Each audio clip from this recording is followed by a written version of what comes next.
Good afternoon, Outliers. How are y'all doing today? Hope you're having a fantastic Friday. I just jumped over here from the special live stream talking about how to do profit hacking. So I apologize for being late, but we are going to be doing that every Friday from now on. So give me a little bit of grace here. I got a job to do. So how are y'all doing? Hope you're having a great day. Let's see who's here. Peter's here. Good afternoon. Here's to a good weekend. Let's go.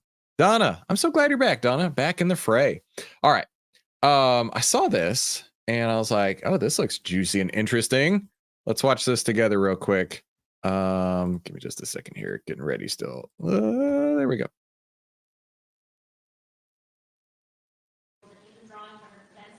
Say it. Turn that up. Oh, give me a break. Okay. Listen, I had 107,000 people in New Jersey. You didn't report it. I'm so glad you asked. So they're asking about Kamala Harris's crowd sizes. And he's like, oh, give me a break. Hey, John. All good. Glad you made it. First time I've seen you on the stream. Glad you're here, my friend. Give me a break, he says. You have yesterday 2,000 people. If I ever had 2,000 people, you'd say my campaign is finished. It's so dishonest, the press. And here's a great example. I had in Michigan recently 25,000 people, and 25,000 people we just couldn't get them in. We had in Harrisburg 25,000 people, and 20,000 people couldn't get in. We had so many. Nobody ever mentions that. When she gets 1,500 people, and I saw it yesterday on ABC, which they said, oh, the crowd was so big. I have 10 times, 20 times, 30 times the crowd size. And no, they never say the crowd was big. That's why I'm always saying, turn around the cameras. I'm so glad you asked it. I think it's so terrible when you say, well, she has 1,500 people, 1,000 people, and they talk about, oh, the enthusiasm. Let me tell you, we have the enthusiasm. The Republican Party, and me as a candidate, but the Republican Party has the enthusiasm because people want to see crime stopped. They want to see a country that's respected. Think of it. If I were president, you wouldn't have Russia and Ukraine, where it never happened. Zero chance. You wouldn't have had October 7th of Israel. You wouldn't have the horrible withdrawal. And I don't mean the withdrawal because the withdrawal was fine. I was ready to withdraw from Afghanistan, and we were going to do it with dignity and strength. And we were keeping our equipment. We weren't leaving $85 billion worth of equipment behind. And we wouldn't have had 13 great soldiers. I know the families of those. Jeez, what a total disaster leaving Afghanistan was, right? And, you know, from Trump, he can say a lot of this, right? I'm going to do this. I'm going to do that. And, you know, put me in office and I'll do this for you. Now, Kamala's on the other end trying to do the same thing. I saw something where she said, on day one, we're going to lower grocery prices. And I'm looking at this like, lady, you're in the White House right now. Why don't you get busy lowering those grocery prices today? Why do we need to wait until January of next year when I know a hell of a lot of people could use a hell of a lot less grocery prices today? Stop making these promises that you're never going to make happen. You're never going to make them happen because you can't. You're already in the White House. If you feel so strongly, freaking do it. So anyway, Trump making these promises here, he can make those. Kamala making promises just grinds my gears. Soldiers. Well, we wouldn't have had these soldiers killed, and we wouldn't have had 45 soldiers obliterated. No legs, no arms, the face. None of that would have happened. And you wouldn't have had inflation. You wouldn't have had any inflation because inflation was caused by their bad energy problems. Now they've gone back to the Trump thing because they need the votes. Yeah, we talked about this on yesterday's video. He was like, so definitely go back and watch it. But in a nutshell, he was talking to Sturgis motorcycle riders.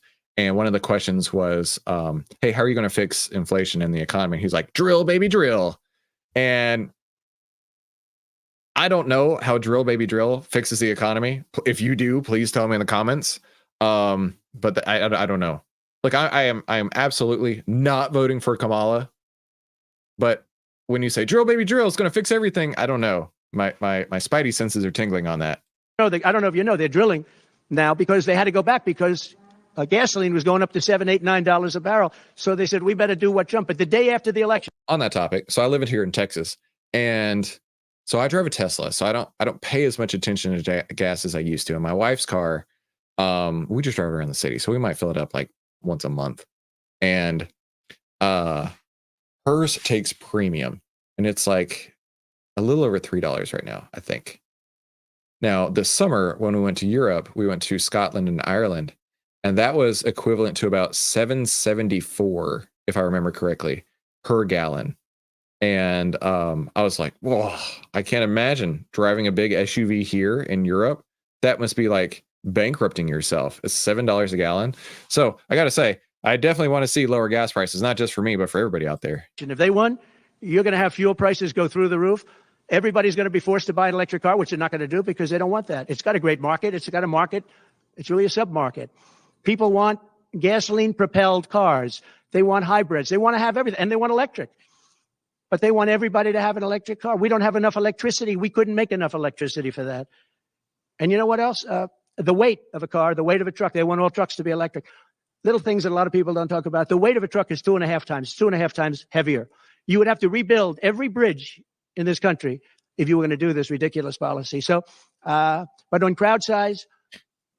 So my car, I have a Tesla Model Y Performance, is about 4,400 pounds. And even my dad just the other day, he was like, oh, you're going to get some new tires soon, right? Because it's so heavy. And I'm like, yeah, just put any tires on it. It doesn't matter. He's like, no, you got to get the special EV tires to make up for the weight.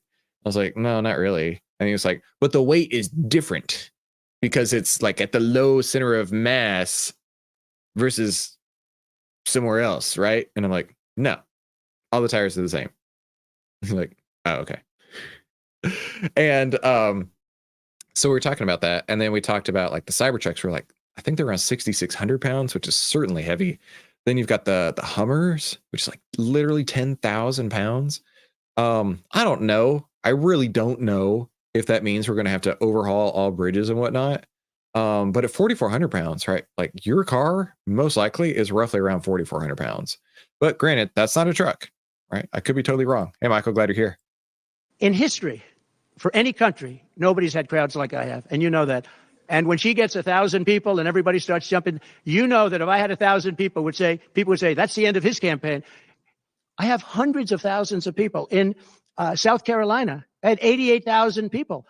In Alabama, I had 68,000 people. Nobody says about crowd size with me, but she has 1,000 people or 1,500 people, and they say 68,000 people. Did he say 68,000 people? 68,000 people. Nobody says that is a shitload of people.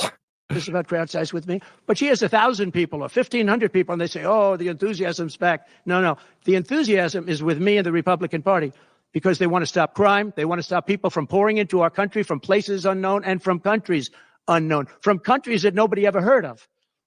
So yeah, to Trump's point here, right? There's no policies being presented at all with Kamala. Everything is just like, I'm not Trump. So therefore I need to be in the White House. That doesn't work for me. And I think a lot of Americans are having the same feeling right now. You may not be Trump, but your policies that you have enacted, that you were in office for, that you were the borders are total garbage. So, you know what? I just see Trump right there. And I think to myself, I hope and pray for my livelihood and my children's livelihoods that he becomes the next president. So let's jump right into our market analysis. Oh, wait a minute. No. We need to talk about some stocks, right? Trump talked about electric cars. Well, you know what?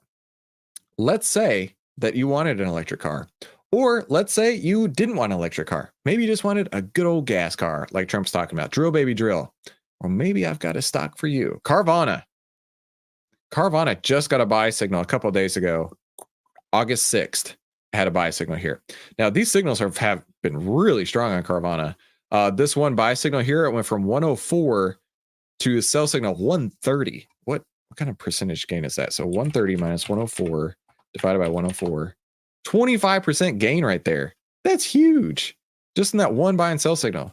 And the performance summary shows outliers a 59% return versus buy and hold down 15%.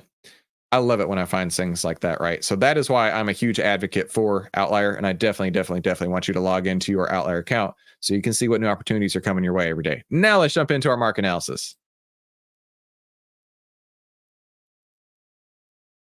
All right, still loading up here. Welcome to the Outlier Trading Room. This is smart trading made simple. Save time, make money, start winning with less risk. Now, that's what I like to call profit hacking. Now, you can get a copy of the playbook over at profithackingplaybook.com or inside the VIP Investors Toolkit in our Discord. You can get it right there. And for those of you who don't know me, my name is Christopher Yule. I've twice been awarded Top 100 People in Finance. I've been successfully trading since 2009. I am a partner with Outlier, and this is my style of trading using Outlier. And I call that the golden ticket trading strategy. It's the 8 steps to turn profit hacking into pure gold. And hey, while you're watching this, just do me a favor real quick, look down. And if you're not already subscribed, hit that subscribe button. I'd hate for you to miss out because we go live every single day. So the golden ticket trading strategy has what I call the master key. And it includes a buy or sell signal on the S&P 500, the market breadth, how many stocks are on the bull list, how many stocks have a buy signal, and then the sector breadth. Now, I'm only concerned with sectors once I've actually identified that I'm ready to move on with the market.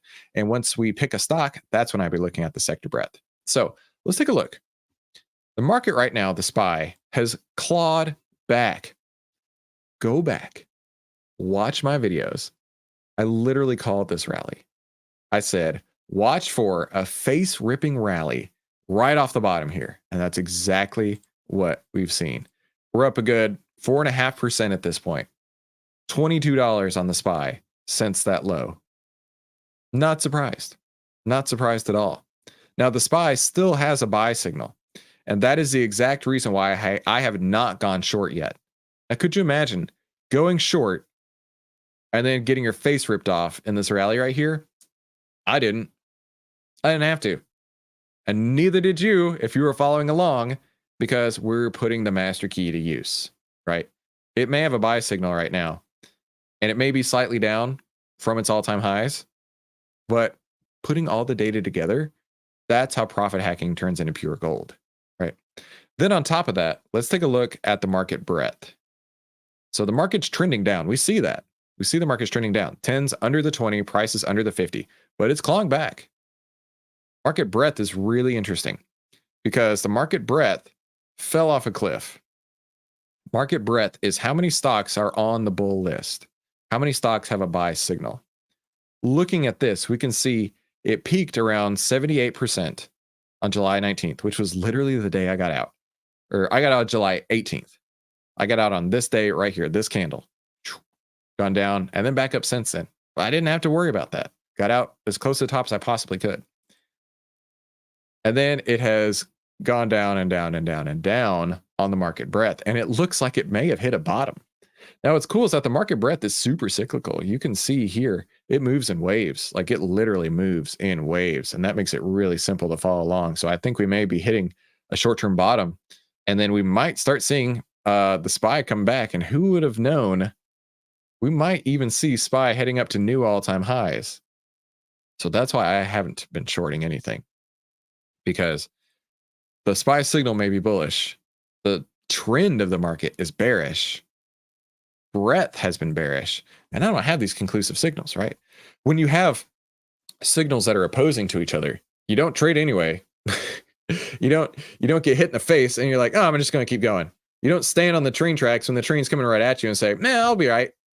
You go, okay, I think I'll step off the tracks. I think I'll stop getting my face punched in. And then you stand on the sidelines and you wait in cash until it comes to you. So that is my takeaway is don't fight this market right now. I don't know if the market even knows where it's going. There's a possibility it could go back up. There's definitely a possibility it could go back down. Either way, we have conflicting signals, and only once those signals align will I be looking to put any of my money at risk. And I wouldn't want you to put any of your money at risk either.